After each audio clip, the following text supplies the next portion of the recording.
Hello, everyone. You're welcome to another session of A Day with your fertility specialist. My name is Precious Adama, and I'm going to be your host for today. Thank you to all our viewers for always tuning in. Thank you for your likes. Thank you for your comments. Thank you for all the engagement. We really appreciate. On today's episode, we're going to be talking about the fertility conversation that every woman should have before turning 35. I know 35 is quite a notable age in the life of a woman. You often hear things like you should have your children before the age of 35, you should do this before 35. So today we're just going to be delving deep to see what happens to the female reproductive system before and after the age of 35. So stay locked in, don't go anywhere. Do well to repost and invite all your friends and family so they could be part of this knowledge sharing session. To throw more light on this topic, we have with us Dr. Jane. Good afternoon, Dr. Jane. Good afternoon, It's a Precious. pleasure to have you on set. Thank you for having me. Okay, so for those of us joining for the first time, Dr. Jane is a minimal access surgeon. She's a gynecologist and she's also a fertility expert. So feel free to bombard her with all your questions because the answers are here. Welcome, Dr. Jane. Thank you. So, starting with the basics, why is 35 often considered an important age during fertility discussions? Um, 35 is considered important because Mhm. there is this age-associated fertility decline that happens with both men and women. Now, for Alright. women, after 35, it becomes more pronounced, and it's something that becomes very pronounced for the women compared to Okay. others. So it's a gradual thing.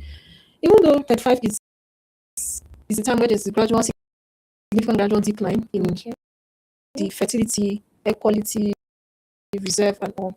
But again, that's not to scare us, it's just to create awareness. Yes. And also, it's also important to know that some women can also get pregnant and have their children after The age 35. of 35. All right. Thank you so much.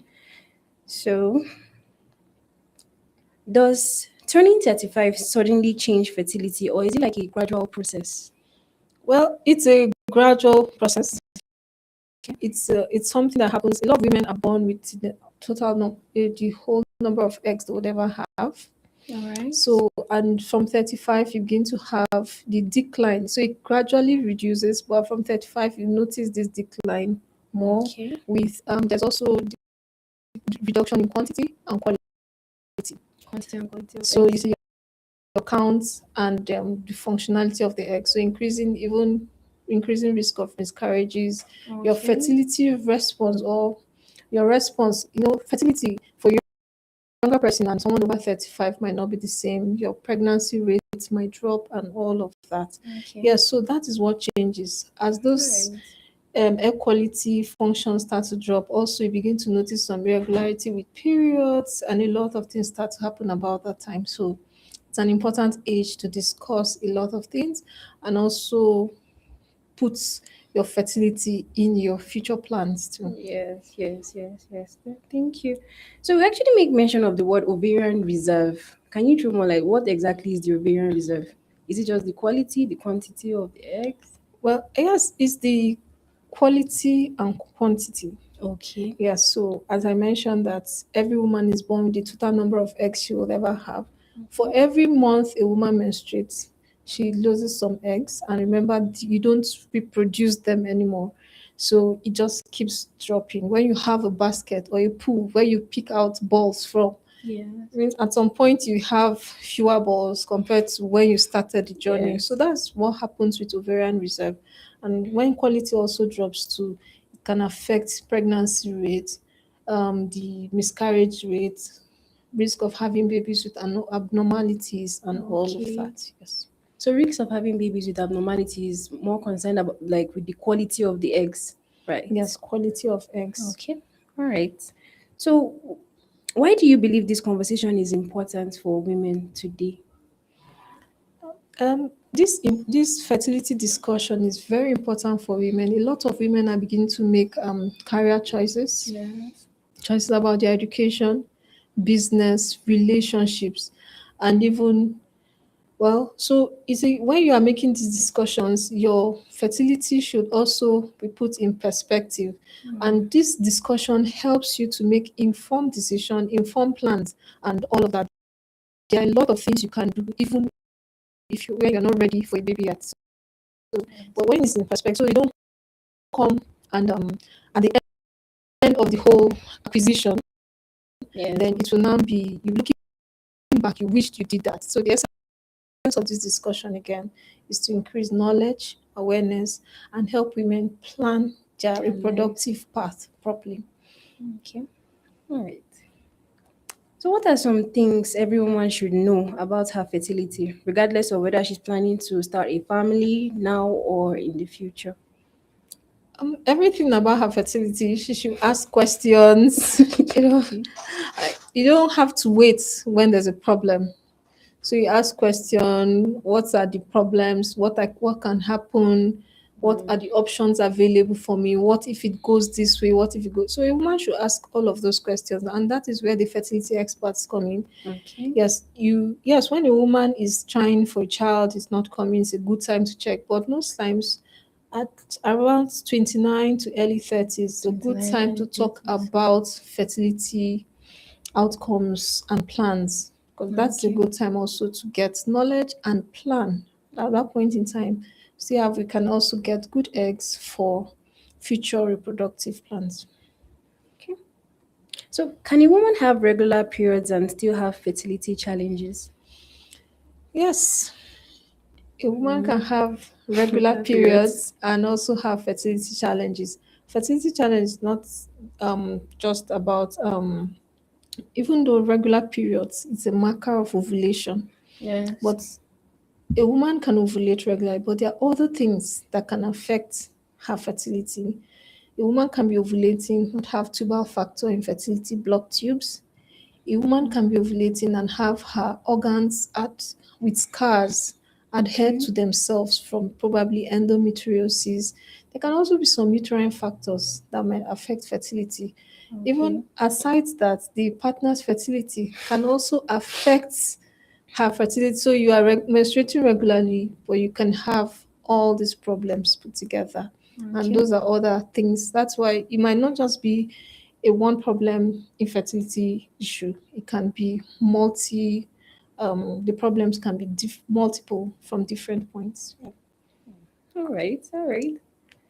So, how does age actually affect the egg quantity and the egg quality?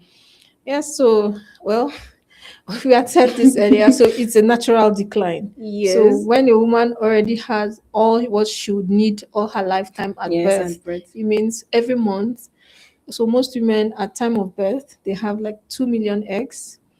So by the time a woman gets to menstruation, when she starts her normal menstruation, a lot of women will be left with 300 to 500,000. So now Okay. every month you lose about 25 of those eggs every month. Okay. Yes, you ovulate one, Yes. then the rest become what I call this a medical term called atretic, like medical death or cellular death, something of that nature. So you Okay. lose a lot of them every month. So you keep doing that. They just keep going from the pool, and all of that. So that's what happens naturally with the ovarian reserve and the decline that happens with age. And that is the strongest factor that affects fertility for most women, as alongside all the things we had mentioned. Oh, all right. All right. Thank you. So, are there warning signs women should pay attention to regarding their reproductive health? Yes, for most of those conditions that could affect fertility, for a woman that will have irregular periods, heavy periods, painful periods, abnormal discharge, chronic pelvic pain, Or absence of and the period at absence all? of the period at all, or very increasing size of a mass in the tummy or a growth in the tummy. All Okay. of those are abnormalities and they can affect pregnancy in one way. A woman's chances of conception and her fertility, one way or the other. Okay. Oh, that's good to know. So, whenever a woman has any of those, it's an important time to seek Medical consult with a advice. gynecologist or a fertility specialist so you can chart a way forward to your fertility options. Okay. So many women today are focused on education, career growth, business, or personal goals. How should fertility fit into these plans that they have? Just like you listed, so career goals, educational plans, then you just put Yes. fertility at the end. You say, yes, your fertility options. So women should also, considering all we've discussed, Mm. your fertility is also a sign of your overall health too. So Yes. it's something that should be planned. Fertility should be planned. Even if you're not ready for a child at the time, you can plan and prepare for future reproductive career. So Okay. it should be part of your plan, not waiting till the end, then wished you had done that earlier. Hmm. Okay, that's good. So let's say somebody has the plan of getting married at 35. Like you are in school and you've calculated your age. By the time I finish my degree and everything, I'll be 35 and I'm ready to settle down. So I feel like, what kind of advice would you give that person? Should she like freeze her eggs, or she should just wait and try? Okay. Uh, So for a woman planning to get married at 35, yes. well, she should stay hopeful. Like I Okay. said in the introduction, a lot of women can get pregnant at 35 and have their children and a family from Mm-hmm. that point. Yes, but a woman planning to get pregnant at 35, this knowledge session is to create awareness that there are chances that your fertility would decline from that point. Yeah, Okay. so the option of egg freezing is there. Not Yes. just women that even having educational journeys and all of that. For women too, that are going to be having treatment of one condition or the other that might affect their ovaries and all, like Okay. cancers, they can have their eggs frozen to plan for that. But a woman getting married at 35 should stay hopeful. She can get pregnant and have children too at 35 Okay. All and right. even above. So, what are some of the biggest misconceptions women have about fertility and age, based on your years as a gynecologist and a fertility expert? Well, common misconceptions. A lot of times people think that because they are menstruating, fertility doesn't change. It remains Okay. the same until they are ready. Yes. Another misconception, a lot of persons think that fertility treatments can take care of age associated Okay. challenges with fertility. So Okay. yes, while fertility, okay, not necessarily age associated, it can take care of every fertility challenge. No, while fertility treatment can help, there are also other factors that might impair, like the air quality and all of that, so that women don't stay and say, okay, when I get to 30, 40, yes, I will go for this treatment and get it done. So this is also to let them know that at this point we are having decline in quality, quantity. So you need to freeze your eggs and plan for this time that you want to get pregnant. Okay. All right. So, how much does lifestyle influence fertility outcomes? Well, lifestyle is obesity, chronic alcoholism, Mm. and chronic stress. All of those can affect fertility through hormonal imbalances, that can lead to irregular periods, absence of ovulation, and all of those. Even some chronic health conditions that are not well taken care of can Okay. also affect fertility. All right. So, when should a woman consider having a fertility assessment? Is there specific? Anytime she considers the fact that the thought is there, she should have that discussion. Then Okay. again, for women about late 20s, early 30s Early 30s, is a mid good time to 30s. have that discussion with your specialist. So, what information can fertility testing provide? A whole lot. It can, fertility is also a mirror of your whole body. Yeah, so That's fertility true. testing will tell you about the tubal fertility, woman's hormonal status, Mhm. regular periods, is she ovulating, are the tubes blocked, Okay.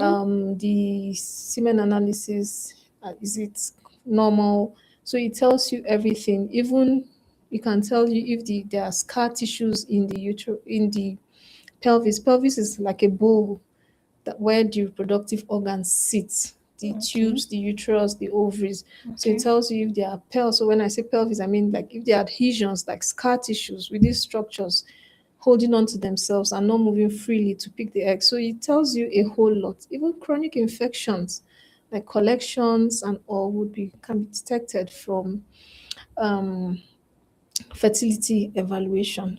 Okay. Yes. So the whole evaluation is like blood tests, Blood scans. tests, you can do ultrasound scans, you can pick growths like fibroids, abnormal cysts. You can do tests like hysteroscopy, looking into the womb for scar tissues and Okay. others. Like laparoscopy also helps see what is in the pelvis, what's going on, how the organs are formed, if there are scar tissues, and all of that. Okay. So, fertility evaluation would give a whole lot. Wow.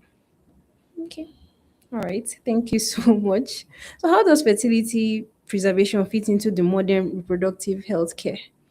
Yeah, so fertility preservation is now the world is moving in a very rapid rate, and Yes, ma'am.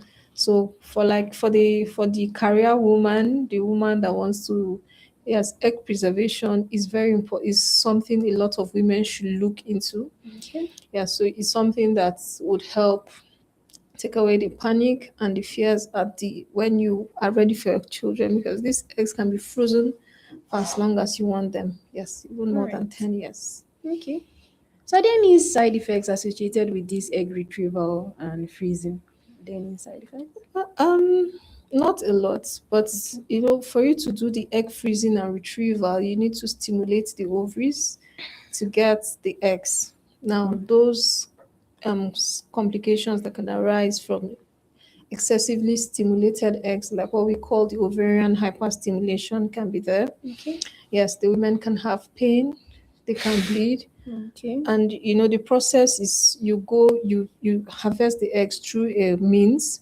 It can get infected with Oh, some collection, but these complications are significantly they're minimal, because of course with expertise and the right okay. preparation, patient selection, a lot of these are Okay. not commonly seen. Okay. So should women feel pressured or fearful because of age-related fertility discussions? No, women should not. Women should be hopeful. Women should keep doing their thing. It's just a discussion to create awareness and let women know these things exist.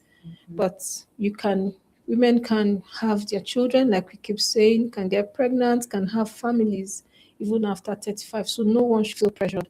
This is just for awareness and also help women plan better, making informed decisions. Right. What would you say to a woman in her early 30s who is concerned about her future fertility?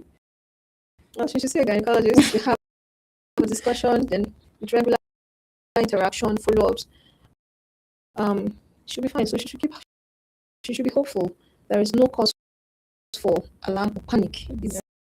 It's just for people to know that this age-associated fertility decline is something that should be looked into, and not Okay. just for the women and for the men too. All right. Thank you. So, what would you say to a woman who is over 35, like way over 35, and she still hopes to have children in the future? So there are fertility treatment options that she can have. So over 35, she can get pregnant on her own. She can get pregnant and have children even after 35. So she should remain hopeful. Yes. Then there are also, because she's over 35, and we have explained that there's age associated decline in air quality and quantity. If she has tried over 6 months and she's not getting the results she expects, it's a good time to come for an evaluation, and so the problems for the delayed fertility conception rate will be treated. And Okay. if it's something that you would need also fertility treatment or other forms of fertility treatment, those will be Yes. offered, and the results will be, because the treatment, you can get pregnant, and with fertility treatment a lot of women too have been getting pregnant and also increasing the hopes for a lot of families. Yeah. Yes, that's true. All right. If everyone watching today could take one message from this discussion, what would you want it to be? Okay, so your fertility is your right, it's a mirror to your body. Every woman should stay hopeful. Over 35 is not a sentence to you cannot have a child. A lot of women can have children after then, but you should be knowledge, you should get the knowledge you should be informed enough to seek help and ask questions and go for your fertility checkups, as those are the things that help prepare you and arm you for the decisions you will take and get you prepared for the future when you're ready to have children. Hmm. All right. Okay. Thank you, Dr. Jane. So I think this will be the last question for today. What is the most important fertility conversation women should start having with themselves and their healthcare providers? Okay, so good question. They will start asking, what are my fertility options? Are there going to be challenges? Are there things I should look out for? How should I prepare for when for getting pregnant and all those? What should I or what do I need to know if pregnancy becomes or fertility becomes a challenge in the future and all of that? Those are the things the women should be prepared for, so they know what to do before they get to a point, and Yes. even when they get there, what can be done to get past a problem. Okay. Thank you so much, Dr. Jean. It was a very, very insightful session. Thank you. And thank you to all our viewers for sticking around till the very end. I think it's safe to say that a lot of us learned something new because I definitely did. Thank you for sticking to the very end. I hope it was as impactful to you as it was to me. So do well to like, do well to subscribe. Don't forget to catch us on Wednesdays and Fridays. The time remains 3 p.m. You can catch us on Facebook, YouTube, Instagram, and TikTok. So thank you so much for joining us once more. Do enjoy the rest of your day. Bye.